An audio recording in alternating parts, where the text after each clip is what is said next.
January 11th, 2025, in the Pokrovsk region of eastern Ukraine. 2 Ukrainian special operations snipers crawl into their positions equipped with suppressed long-range rifles, thermal optics, and ghillie suits. A Russian patrol had walked the same path one too many times, and now tonight was going to be their last.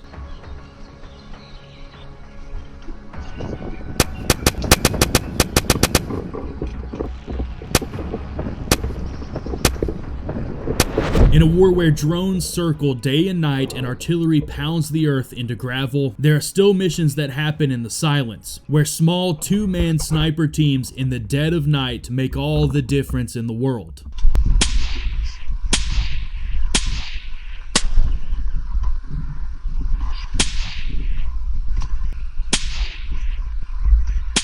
This was a disruption mission, not an assault. The task was simple on paper. Find a predictable patrol, pick the cleanest window, and turn routine into delay.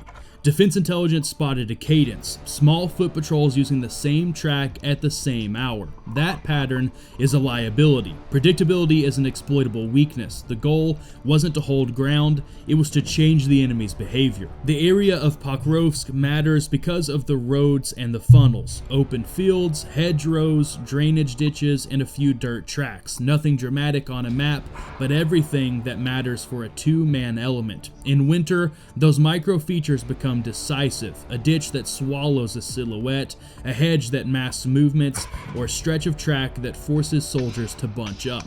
You don't need a valley to make an ambush, you need geometry that turns movement into a target. The element assigned to this operation was deliberately small: 2 men.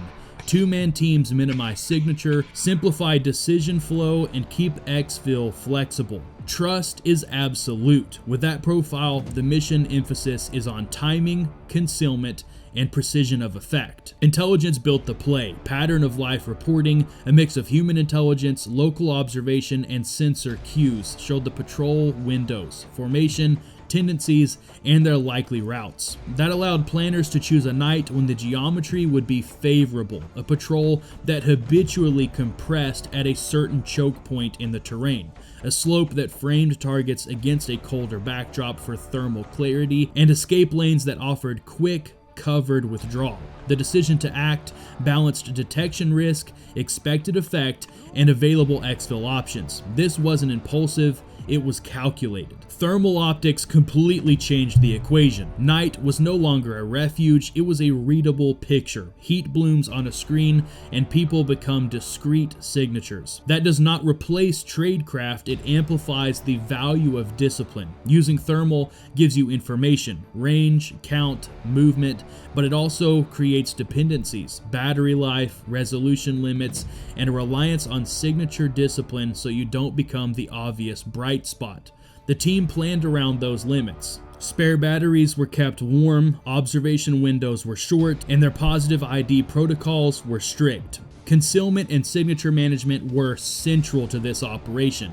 Ghillie suits and low reflective layers minimized visual cues. Straps and weapon slings were taped down to prevent accidental noise in the wind. Position selection emphasized depressions and scrub that broke outline. Their rifles were wrapped to reduce reflective glint, and their comms were lean, pre-arranged, encrypted, and used only when necessary. Every choice reduced the chance of these operators being compromised behind enemy lines, because if they were found, there was no one coming to save them.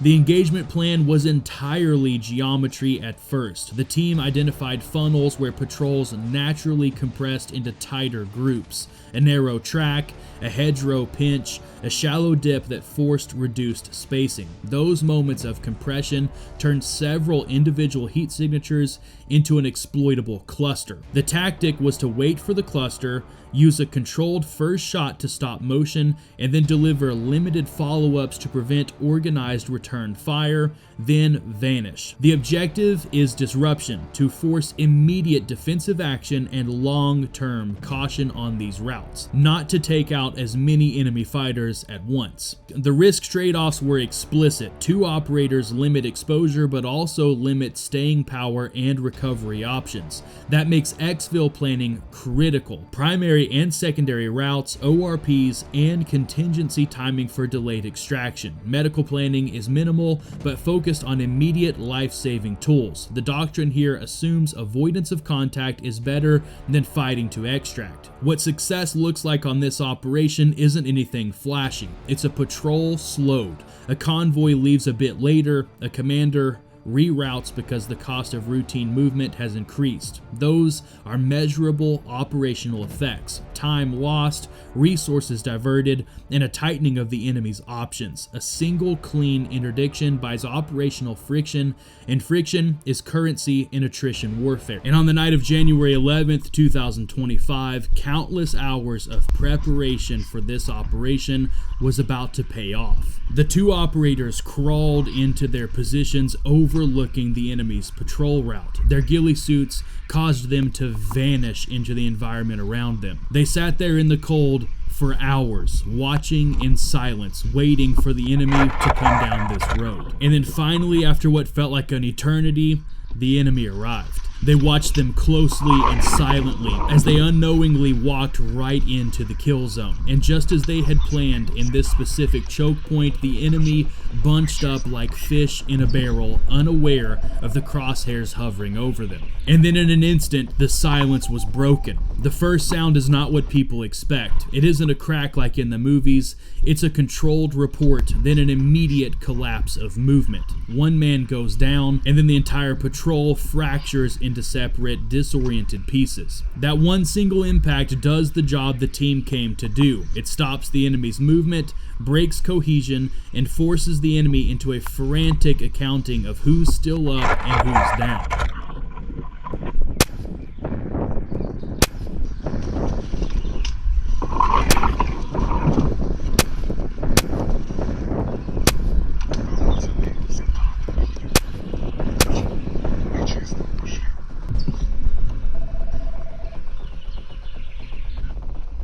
The enemy's reaction is instant and messy. Trained soldiers try desperately to grab some control in the chaos. And that gap between practice and panic is the window the Special Operations Sniper Team exploits.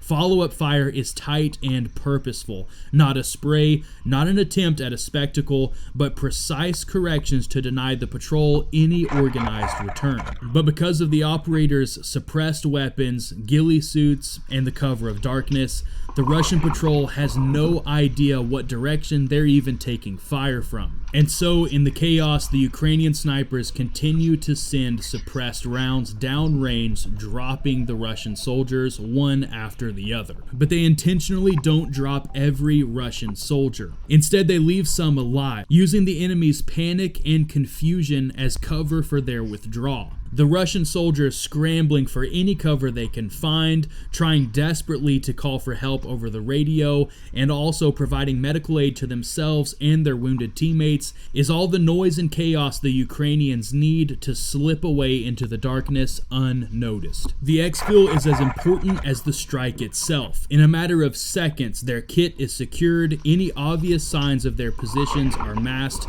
and movement begins under the cloak of the patrol's own confusion.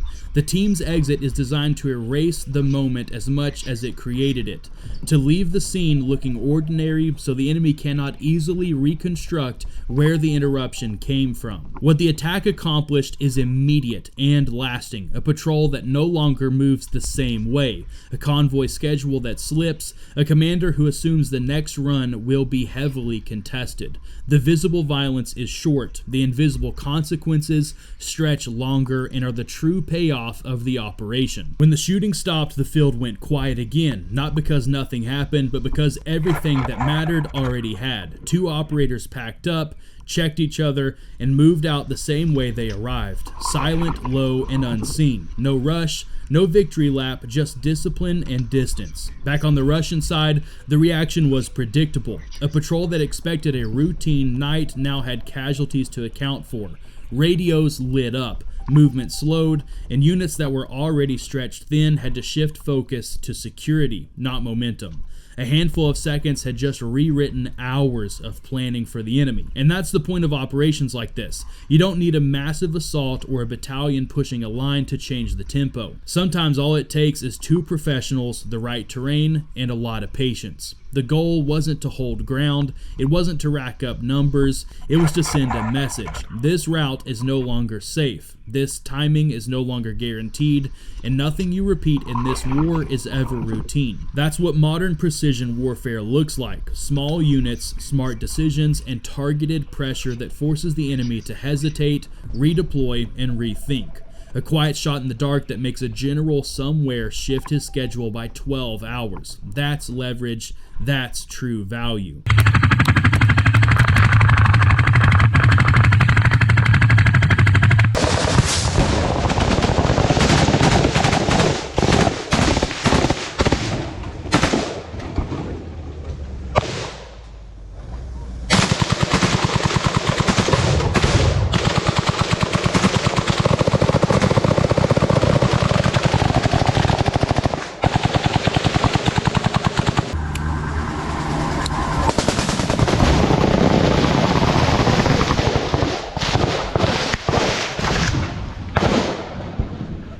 Mbak, kita sakit.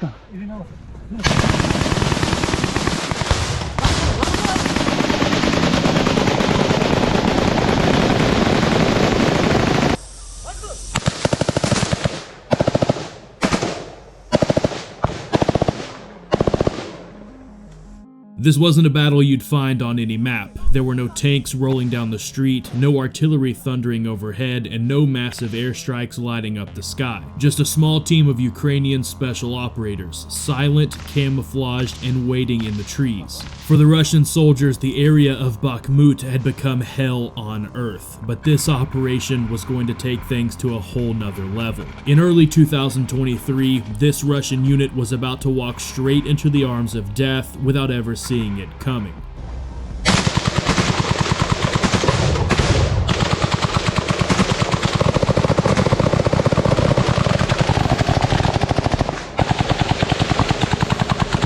The team on the ground belonged to Ukrainian Special Operations Forces, the SSO, highly trained, battle-hardened experts in reconnaissance, sabotage, and when the opportunity arose, ambush warfare. They've been watching the same path for days, logging Russian movements, counting personnel, timing patrols, waiting for a window where the enemy got complacent. And now, the trap was set. But the operators weren't completely alone. They had eyes in the sky. Through the grainy white hot of the thermal drone camera, we can see a convoy of Russian vehicles and infantry, at least a dozen strong, weaving through the woods just outside a rural position north of Bakhmut. They're armed, but scattered. No spacing, no overwatch, and no idea. This wasn't just a lucky catch, it was a deliberate setup. The SSO had chosen the terrain carefully. A natural L-shaped choke point was formed by tree cover and a rise in elevation, making the perfect kill zone. And now, the Russians were right in the middle of it. On the ground, the SSO team waited behind fallen logs and makeshift brush blinds. One operator was on a squad automatic weapon, another had a grenade launcher preloaded. The rest carried short-barreled rifles, compact, fast, and lethal. There were no shouted commands, no radio chatter, just a hand signal, a breath, and then fireworks.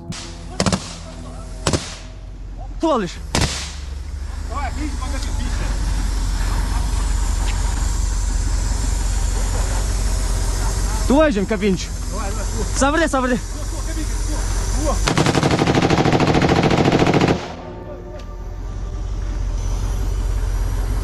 Всегда есть охоушило, что?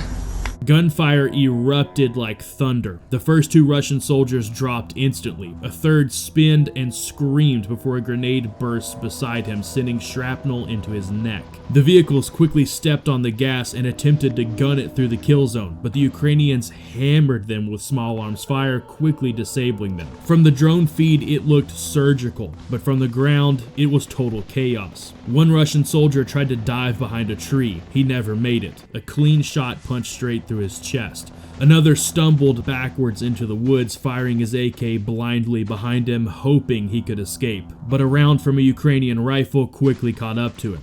The ambush was over in less than 90 seconds. Not a single Ukrainian was hit. And just like that, they all quietly held their positions in the woods for just a few minutes, making sure there weren't any more stragglers coming up the hill behind the Russian soldiers. And with the drone overhead quickly confirming no more heat signatures in the area, the Ukrainians pushed out from their positions and began searching the bodies and vehicles. The forest was completely quiet. No more gunfire, no movement, just smoke, dirt, and the cooling bodies of Russian soldiers. Through the drone's thermal camera, the heat signatures told the story clear as day. Bodies scattered along the tree line like broken chess pieces. But the SSO team didn't stick around to celebrate. No way to know for sure if one of the Russian soldiers managed to get a call out for reinforcements. They quickly swept the area under the cover of overwatch from the drone above, grabbing intel off the bodies, taking anything useful. Radios, maps, notebooks, phones, even patches. Every scrap of data could lead to their next ambush. Then they quickly disappeared back into the thick woods like they were never there. Back at the SSO forward base, the footage from the overhead drone was downloaded and analyzed frame by frame. What they found confirmed what they already suspected. This wasn't an elite Russian unit, it was a mix of poorly trained and lightly armed Russian infantry and Wagner mercenaries. Their spacing was non-existent, their reaction time was slow, and worst of all, they walked straight into a terrain choke point without ever sending a scout. They never had a chance. All in all, 13 Russian soldiers were confirmed dead and multiple vehicles were destroyed with 0 Ukrainian casualties. It was a perfectly executed ambush, but for the Ukrainian Special Operations soldiers,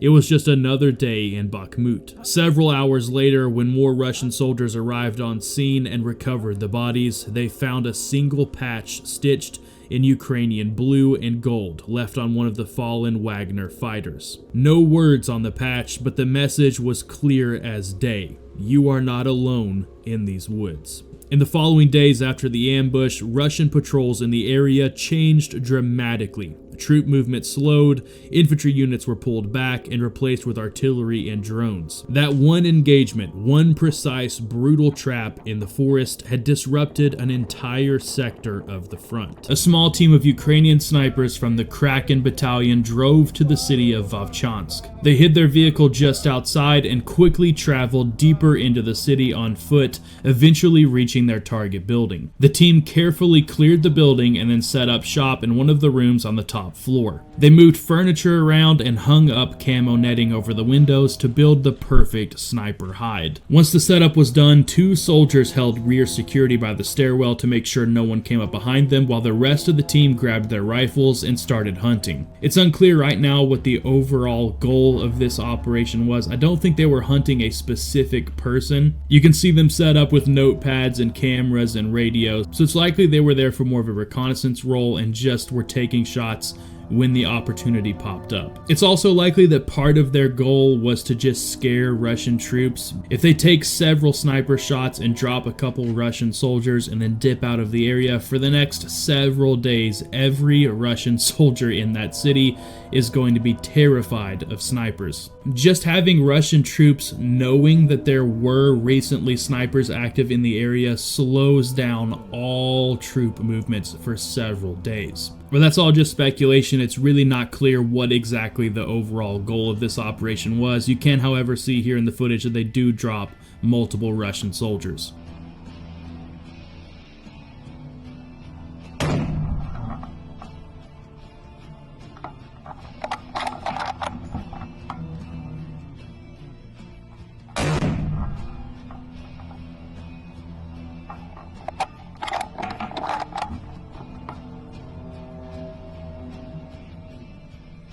After taking their shots and dropping a few targets, it was time to leave. The shots from their rifles had now given away their position, and it wouldn't be long until they were surrounded. So they packed up all of their gear and quickly made their way down the stairs and out of the building. Thankfully, the sun was going down and they would soon have the cover of darkness to help them escape the city. But you can see in the footage that as they're running out, they start taking shots from nearby Russian soldiers.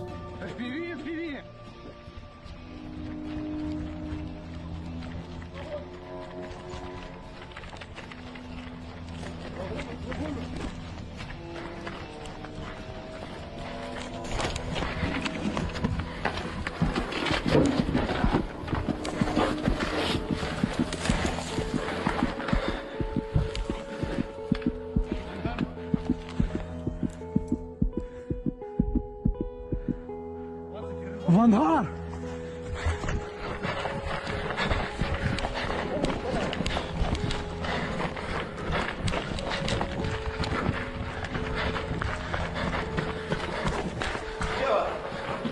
And thankfully they were able to lose the Russian soldiers pursuing them and quickly made their way back to their vehicle heading out of the city. Their goal was, it seems to be a success. They dropped multiple targets and made it out of the city without taking any casualties.